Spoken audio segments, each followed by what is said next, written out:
अंधेरा बुला रहा है।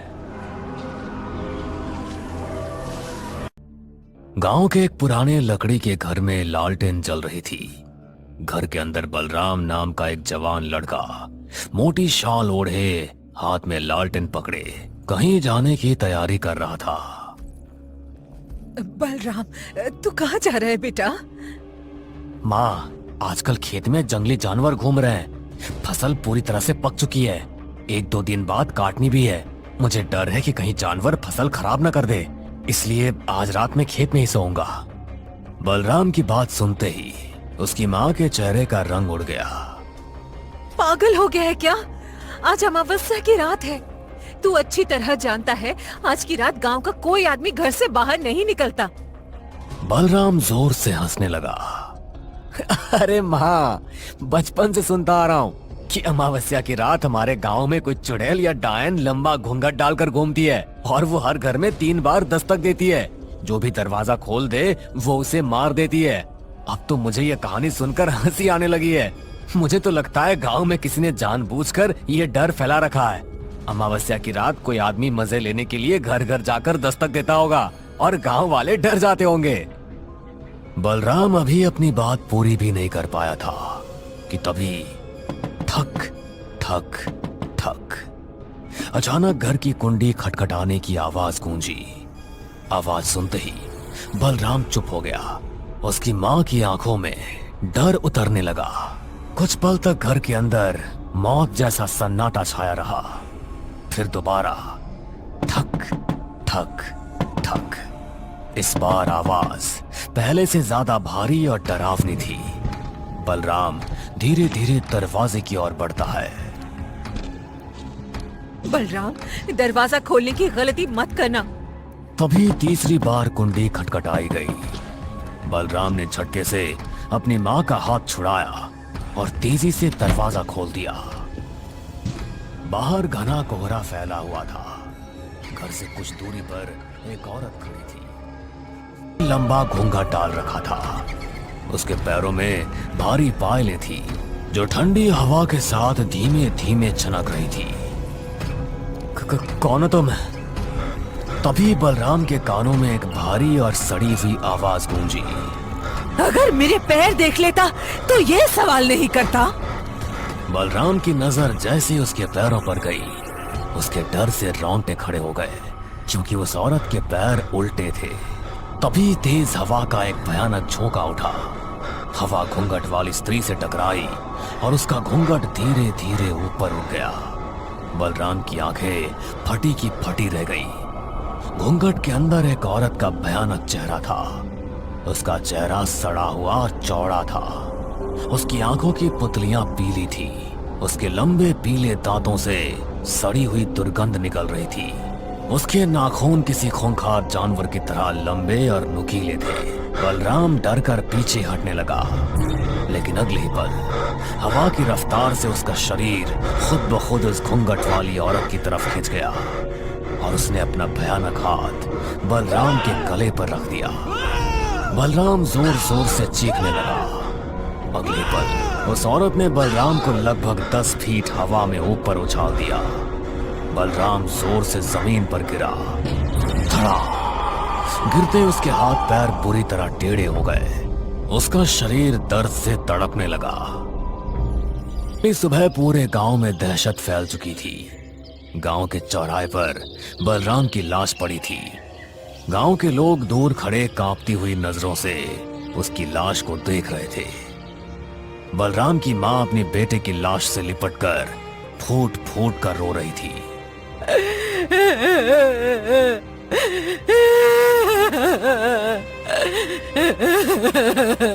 मेरा बेटा, मेरा बलराम।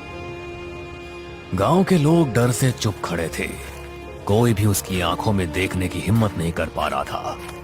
तभी गांव का बुजुर्ग मुखिया धीरे धीरे आगे बढ़ा। उसके चेहरे पर दुख से ज्यादा डर दिखाई दे रहा था। तुमने अपने बेटे को समझाया क्यों नहीं? उसे दरवाजा नहीं खोलना चाहिए था। बहुत समझाया था मुखिया जी, लेकिन आजकल की पीढ़ी तो आप जानते ही हैं, बुजुर्गों की बातों को मजाक समझती है। मुखिया ने धीरे धीरे बलराम की लाश की ओर देखा। इसे भी नहीं पता होगा कि अपनी भूल की इतनी बड़ी कीमत चुकानी पड़ेगी। तभी अचानक दूर से मोटरसाइकिल की आवाज सुनाई दी। धड़। गांव के बाहर एक मोटरसाइकिल आकर रुकी। बाइक पर दो लड़के बैठे हुए थे। उनमें से एक लड़का नीचे उतरा और चारों तरफ पसरे मातम को देखकर हैरानी से बोला, यहाँ क्या हुआ है? गांव का मुखिया उसकी तरफ मुड़ा। कौन हो तुम? जी, मेरा नाम अमित है। मैं और मेरा दोस्त हॉन्टेड प्लेसेस और रहस्यमय जगहों पर वीडियो बनाते हैं। इंटरनेट पर आपके गांव जाखोल के बारे में काफी अजीब बातें सुनने को मिली, इसलिए सबसे पहले हम दोनों यहाँ जांच करने आए हैं। अगर मामला इंटरेस्टिंग लगा तो बाद में अपनी पूरी टीम लेकर आएंगे। मुखिया की आंखें अचानक गंभीर हो गई। तो फिर इस लाश को देख लो, सब पता चल जाएगा कि जाखोल गांव की डरावनी कथाएं सच है या झूठ। अमित धीरे धीरे बलराम की लाश के पास पहुंचा। जैसे उसकी नजर बलराम के टेढ़े पड़े हाथ पैरों और डर से जमी आंखों पर पड़ी, उसका शरीर कांप उठा। इसे किसने मारा? मुखिया ने डरावनी आवाज में जवाब दिया। उसी ने जो हर अमावस्या की रात हमारे गांव के हर घर के दरवाजे पर 3 बार दस्तक देती है और गलती से अगर कोई दरवाजा खोल दे उसे मार डालती है। अमित की आंखों में डर उतरने लगा। कौन है वो? चुड़ैल है, डायन है या पिशाचिनी, कोई नहीं जानता। बस इतना जानते हैं उसके पैर उल्टे हैं, उसके नाखून जानवरों जैसे हैं और उसका चेहरा इतना भयानक है कि शब्दों में बताया नहीं जा सकता। अमित के चेहरे का रंग उड़ चुका था। लेकिन आपने कभी ये जानने की कोशिश नहीं की कि आपके गांव में ऐसा क्यों होता है? मुखिया कुछ पल चुप रहा। ठंडी हवा बहने लगी। इसके पीछे 50 साल पुरानी घटना जुड़ी हुई है, लेकिन अभी तुम्हें बताने का सही समय नहीं है। हमारे गांव में गम का माहौल है, यहां से चले जाओ। अमित ने डरे हुए चेहरे से अपने दोस्त की तरफ देखा और अगले ही पल दोनों जल्दी से मोटरसाइकिल पर बैठे और वहां से निकल गए। कुछ देर बाद पूरे गांव के बीच बलराम का अंतिम संस्कार कर दिया गया। लकड़ियों में जलती आग के साथ गांव वालों के चेहरों पर डर और गहरा होता जा रहा था, क्योंकि वे जानते थे अगली अमावस्या फिर आएगी।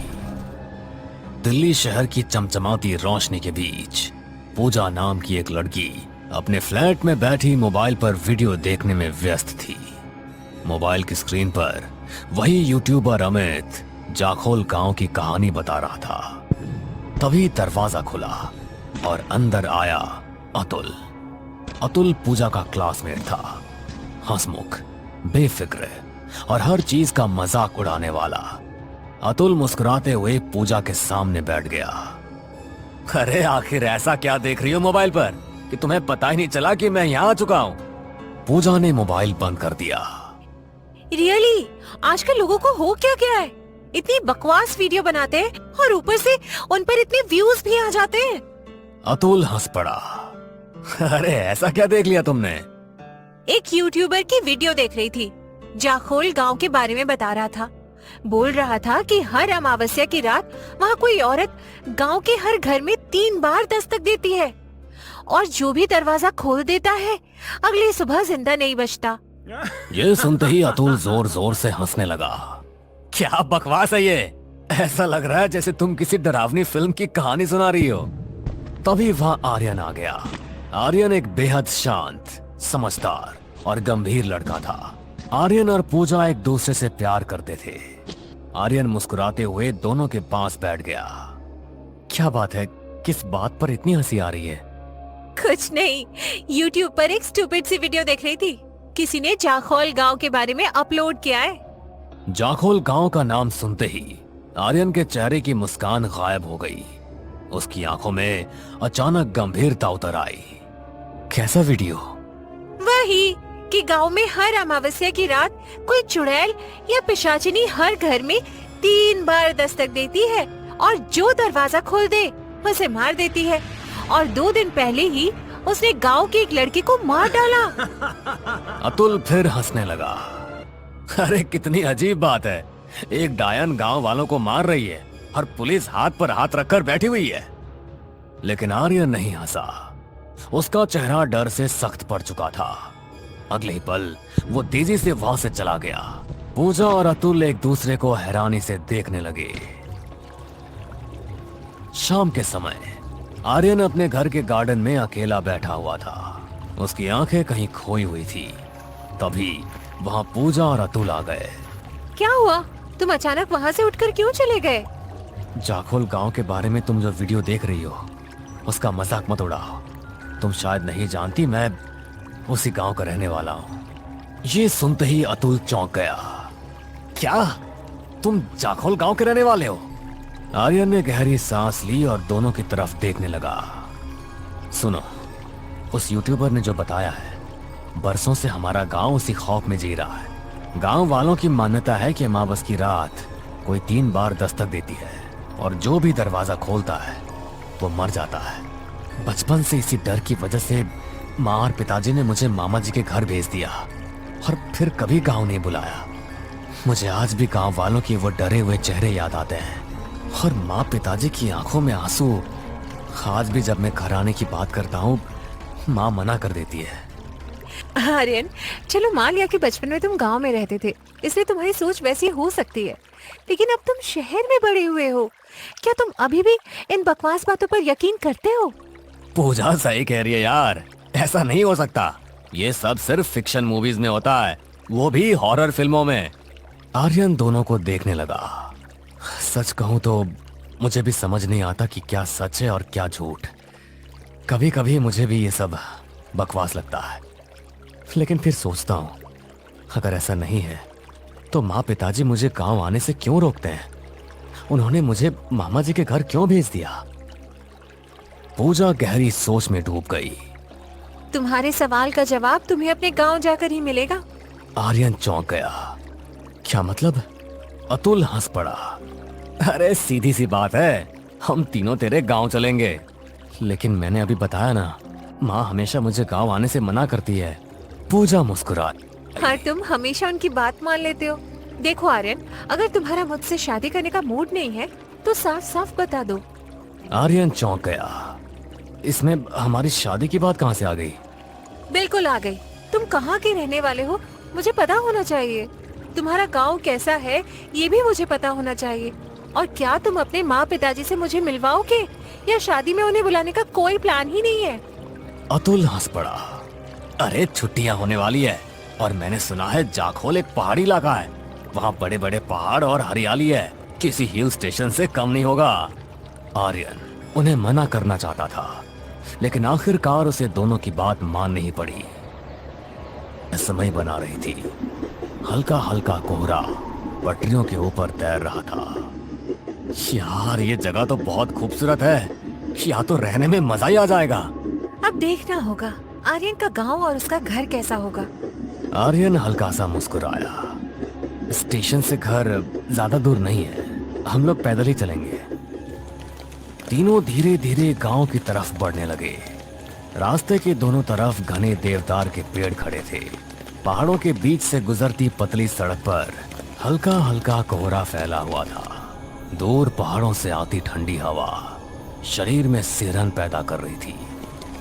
पूजा और अतुल आसपास की खूबसूरती को देखकर खुश हो रहे थे। कुछ देर बाद तीनों आर्यन के घर पहुंच गए।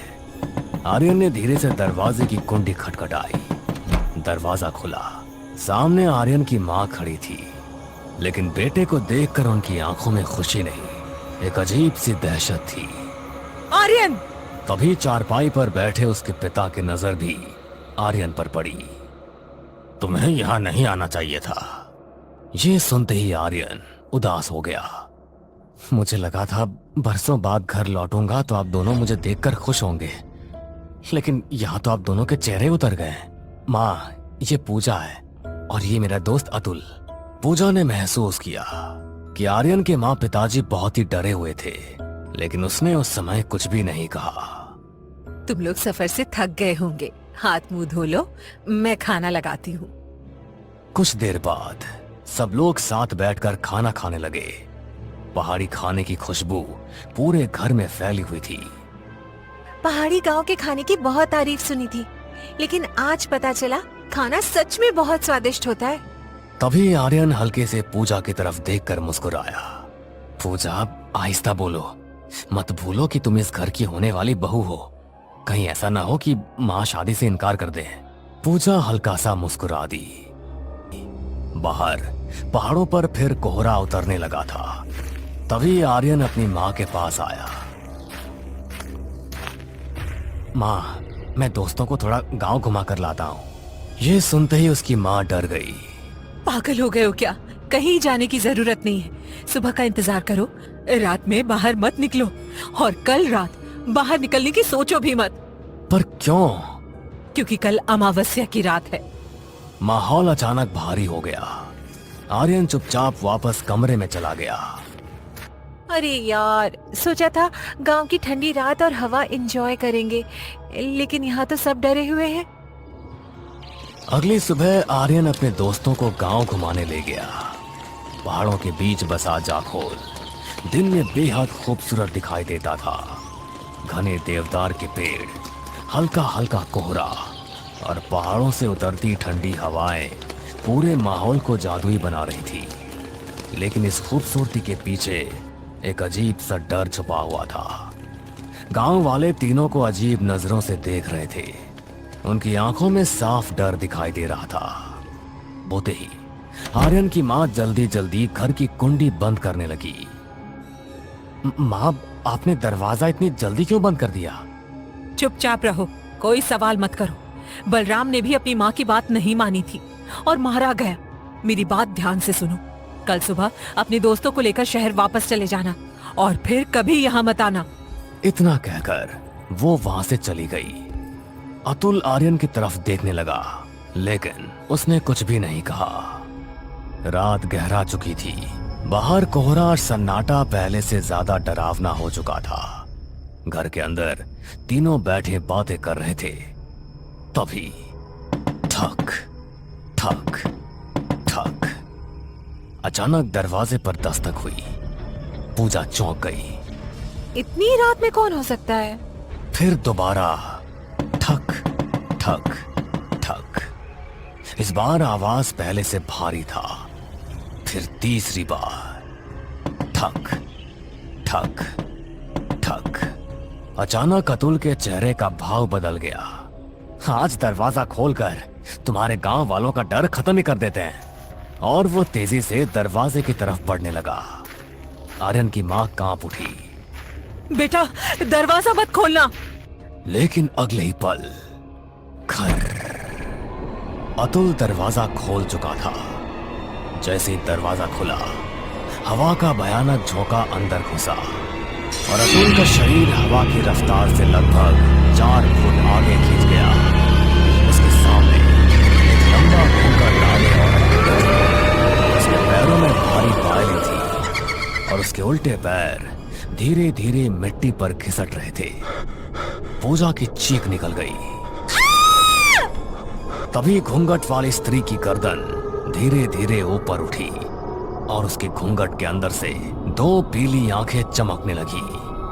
अगले ही पल अतुल का शरीर हवा में ऊपर उठने लगा। अतुल!